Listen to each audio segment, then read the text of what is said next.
Years ago, I was working with Sanjay Singh Ghosh for a short time. He was later Vice Chancellor of Kolkata University. He was the first director of IIT Kharagpur.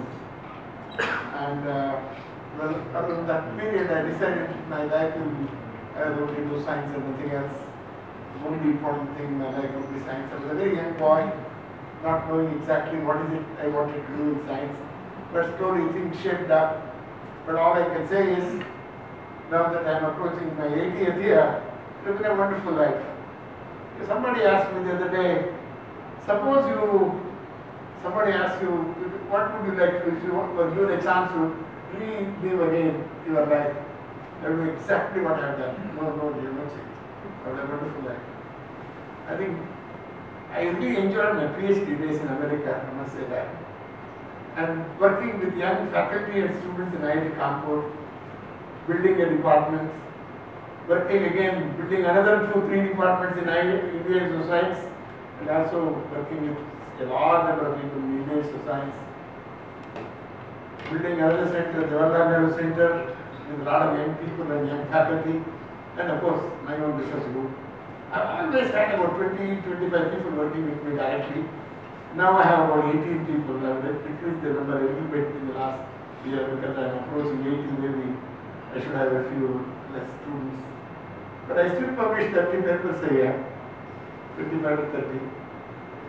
And what is amazing, there's nothing with my talk. It's just in reply to what was said before this talk by your chairman and your director. What is amazing is, up to 60 of the directors of the Indian Institute of Science. What a wonderful thing. Of course, I had a very big research group. But the quality of time that a director gets to do research is not very good. You may get hours. When you are actually doing research, you are thinking of somebody shouting in the office, or some other fight between two professors, all that, and some student problem. So you can never really do research on the point. So to do good research, you need a peculiar kind of environment that is not just provided by trees and good weather, it's only provided by mind inside. That mind inside is free when you are actually free. It is not free when you open the windows. It is not free when you get a big salary. You will get a big salary and be miserable. Like many of my students, because one of my students, I found his personal wealth is $1.7 billion. Can you imagine? I don't even know what that money means. But he looks like you look at his face, he looks like an oily face, and he's very, always crying and miserable. With all that money, he's a miserable fool. And I, without money, I'm a much happier man. I don't know anyone happier than myself. In fact, till now I'm not making money. Maybe somebody in this audience is, but I doubt it. To be really happy, you have to enjoy what you are doing. And I've enjoyed doing science. There's no question in my mind. I really do it all over again. So I'm grateful for this honor, but I take this honor to be the honor given to the science we have done with my students. I've had a lot of wonderful students. Over 150 or 160 people have got PhDs directly working with me. And another 200-300 people may postdocs and others who are working with me over a period of 50 and odd years.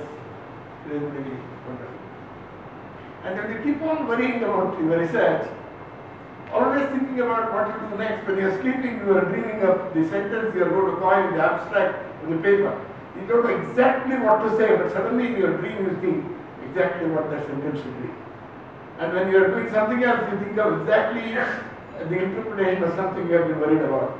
So you have to have that peculiar attitude, approach to science, where not science occupies all your time. Science occupies your mind. And that undercurrent that usually that runs all through when you are talking, when you are eating, when you are doing, that should be something to do with your research. That is when life science becomes very enjoyable. In fact, I remember the famous story of my great guru, Linus Pauling. Linus Pauling one day, when he was a young man, he still just got finishing his PhD. Everybody was going for a big party and they were coming back in a car in a party. And Linus Pauling was a big grin in his face. And people said, what the hell, why are these fools smiling like this? Well, you know why I am smiling? I am the only one who knows the real structure of molybdenite. Nobody else in the world knows. So I'm very so proud of that. I mean, it's a very famous answer. What I mean is, the pride you take, not because somebody says something good about what you do, but because you have understood something. It's really something that science is. And there is so many other things, but science is particularly so. I didn't plan to say these words. I can go on for another hour talking about science, but that's not because I'm giving a technical seminar. The reason I did say a few words now is because the 5 words spoken, and also because I'm here for the first time in IISER, which are built to create scientists who are absolutely crazy. This country is not what it is because we don't have nutty, mad scientists. There are all too many normal people. I don't want the stupid normal guy. I want mad guys. Mad, crazy, single-minded. They only do one thing. They don't recognize anybody. They eat nuts. I always thought Bengal is full of nuts, but it's not producing enough. We want more nuts from Bengal. More mad guys. Bengal has produced another mad guys. You see that Bengal history is what it is because of wonderful mad people it produced. And Ramakrishna Paramahansa, mad. Vivekananda, another madman. So many great madmen. Madness, I don't mean to be in a mental hospital. Madness because we are interested in idea. We are interested in a concept. We are interested in a theme, interested in an ideal that larger than us. Bengal has done more. You read the history of the Bengal Renaissance. No other part of India produced greater men, greater thinkers than Bengal. And I'm a great admirer of Bengal's history. And the reason I'm saying this is, time again, it is very important now that Bengal start producing great minds and great thinkers. So thank you for giving me this award. As I said, the number of honorary doctorates has actually gone up. The doctorate you gave me was exactly the 60th honorary doctorate.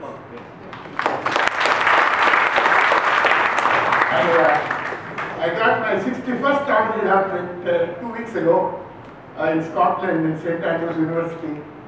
It was a very interesting occasion. My wife also had gone there. The 600th anniversary of the University of St. Andrews, which is a very old Scottish university. Along with me was Hillary Clinton, Archbishop of Canterbury, Rowan Williams, the man who created the World Wide Web, Bernard Lee, and Jane Goodall, the famous chimpanzee. I hope you all know Jane Goodall.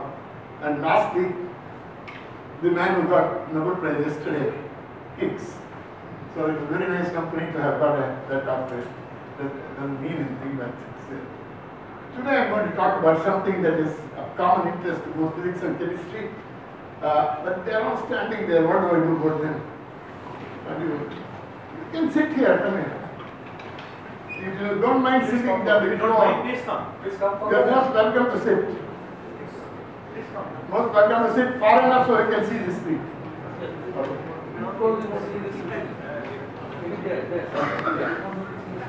You can see the screen. Standing for an hour is very uncomfortable.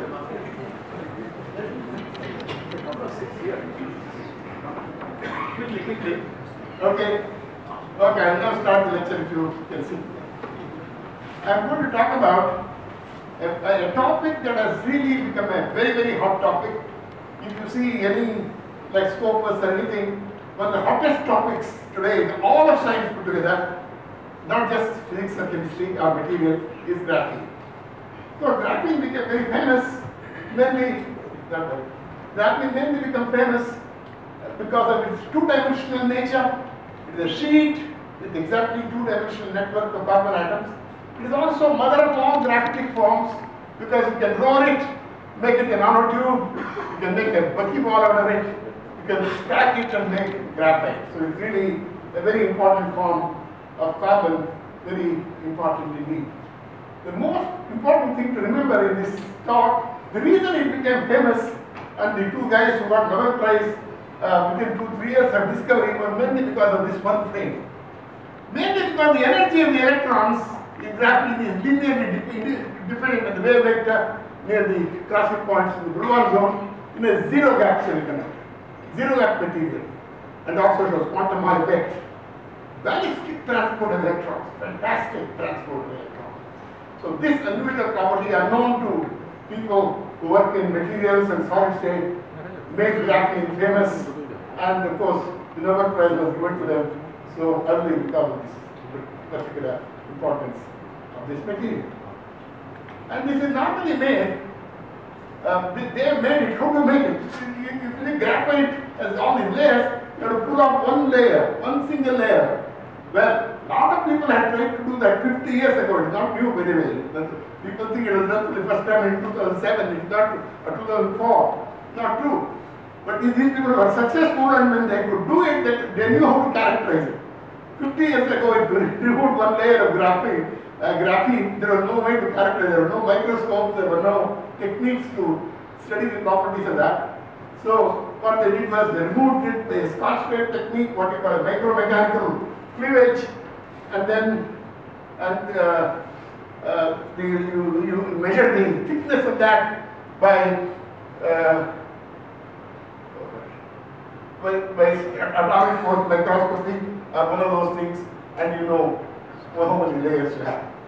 And this is a technique that is useful generally to remove layers from any material, but it is not good enough to make large quantities of materials. That is where a lot of chemistry comes in. And today I am not going to talk much about graphene. I have talked for 10 minutes on graphene. I am going to talk about a new area which I started in Bangalore 4 or 5 years ago to imitate graphene using other inorganic materials. Because now it has become popular. A lot of people are working on it since I started 5 years ago. But I will tell you what we have done in that area. For a few minutes, let me tell you what most people do in the laboratory. In the laboratory, they take graphite, oxidize it, get graphite oxide, exfoliate it, get single layer graphite oxide, reduce it, you get what is called reduced graphene oxide. It's really not graphene, you can get reasonably very nice single layer. But that always has some oxygen functionalities because you started with graphite oxide. One of the methods made in Bangalore is by arc discharge of graphite. You can get fairly good graphene, usually 2 or 3 layers, may not be single layer, but these are all some of the methods that are available today to make graphene. In fact, one of the simplest methods, which I call the physicist method because it's so easy, you don't have to put too much chemistry, is to make single layer graphene oxide, very easy to make, this yellow solution.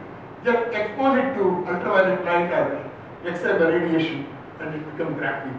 You see, you remove most of the oxygen functionalities, and I've just shown a weak carbonyl signal, but you can get rid of that also by just irradiating it with the light kind of radiation, and you can make graphene in this way. And now, I'm not going to read it out. I don't expect to read it out either. So there are lots of methods to make few layer graphene and single layer graphene. A lot of chemists have worked on it. For example, you can do chemical vapor deposition on metallic surfaces and get single layer graphene and so on.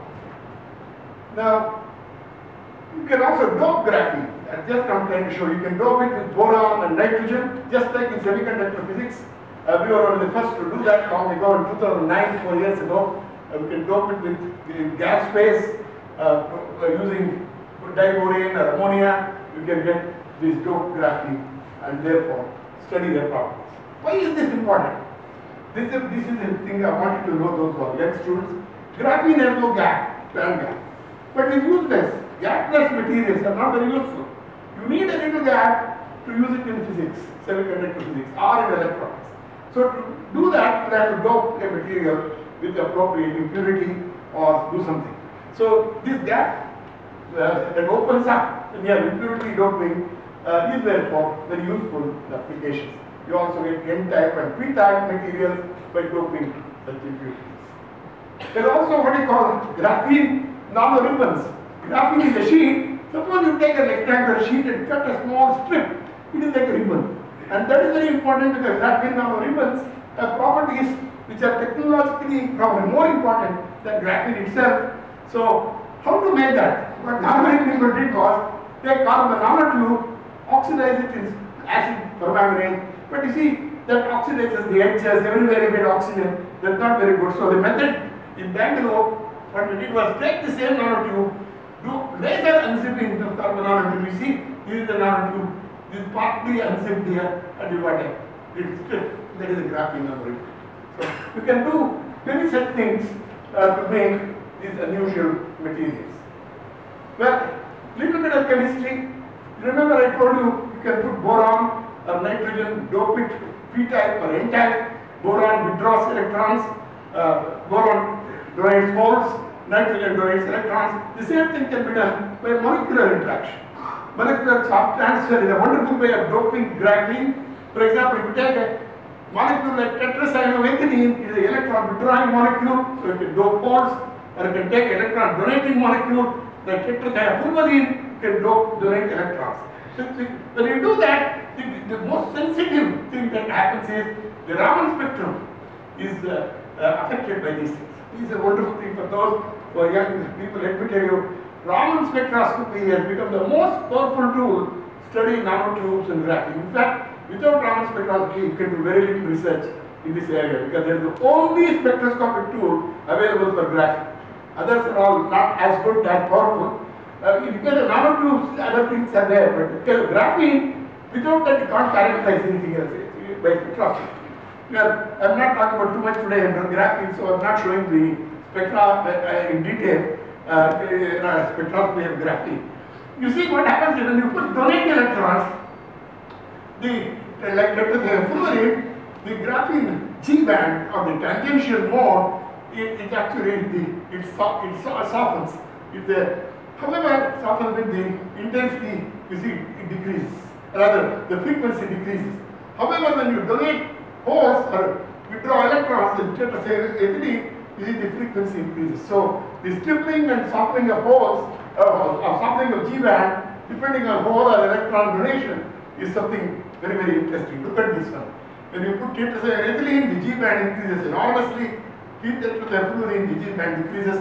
This is really fantastic. It is like titration. You can actually do a titration of how many electrons and holes you have put by just doing Raman spectroscopy. So this is a wonderful tool. I just quickly give you some of these things to summarize a few things about graphene. Another very nice property is graphene is a big fluorescence quencher. Suppose you have a molecule, aromatic molecule with this fluorescence band here. You put graphene in it, you see the fluorescence quenches. In fact, you can study the decay, you can do time resort spectroscopy, which we in fact have done. I'm not going to talk about that today. It is mainly because of electron transfer in the excited state. So, graphene has these unusual properties like fluorescence quenching and the extreme sensitivity to electron donation and withdrawal. So, the electron donation withdrawal are did by either boron doping, nitrogen doping, or molecular charge transfer. You can also do electrochemically. You can do it, make a transistor of graphene and donate electrons or holes. Electrochemically, you get similar results of shifting the G band in different directions sometimes. Well, graphene also shows very interesting magnetic properties. In fact, it shows weak magnetism, ferromagnetism. Well, magnetism nanomaterials is a very interesting property. One of the things discovered in Bangalore about 4 or 5 years ago is all nanoparticles, all oxides, for example, even zinc oxide, aluminum oxide, even if they don't have any transition metal, when they are small particles, they will show weak ferromagnetism. That is very well known. Something like that, even graphene shows magnetism because of edge effects. We all obviously these ferromagnetic hysteresis is true even at room temperature in graphene, and it is impossible to get rid of it. So there are many defects and edge effects, which again will not be going through today. And people even have found some magnetoresistance in these materials. There are some papers on this subject, even from Kolkata, if I am not mistaken. Okay, you can make using graphene. You can also do very nice field emission. As you know, carbon nanotubes are going to be used in field emission to make field displays, flat bed displays. I believe that the graphene is at least as good or better than carbon nanotubes, particularly doped graphene, because of the low turn on and very beneficial features of these field emission properties. And then they are very good radiation detectors because of the small band gap. See, you take reduced graphene oxide, because of the small oxygen functionalities and sometimes there will be a small gap, unlike graphing which